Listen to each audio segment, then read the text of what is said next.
Hello guys, এটা একটি জুবিনদার গান। জানেন তো সবাই, জুবিনদা মারা গেছে। খুব খারাপ লাগছে, আমার খুব ফেভারিট সিঙ্গার ছিল একজন। এটা তার গান, তাকে ডেডিকেশন করে এই গানটা গাইছি। আর যারা ইয়ং ছেলেপুলে আছে, তাদের প্রেম টেম ছেড়ে গেলে তারা এই গানটা খুব শুনতে ভালো লাগে কি গাইস। আর যদি আমার গলায় শুনে গানটা ভালো লাগে তাহলে হচ্ছে কি আপনারা লাইক, কমেন্ট, সাবস্ক্রাইব করে দেবেন। আর যদি আমার গলা থেকে পুরো গানটা যদি না শোনাতে পারি, পুরো গানটা যদি কেউ শুনতে চান তাহলে কমেন্টে আমাকে বলবেন, আমি আপনাকে পুরো গানটা শোনানোর চেষ্টা করবো। ওকে, সো গাইস, গানটা শুরু করছি। ভালো লাগলে অবশ্যই কমেন্ট, লাইক অ্যান্ড সাবস্ক্রাইব করে দেবেন। আয়না, মন ভাঙায় না,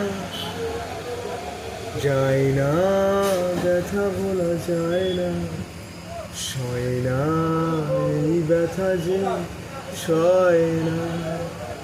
ও মন কাঁদে রে মন, স্মৃতি ভোলা যায় না।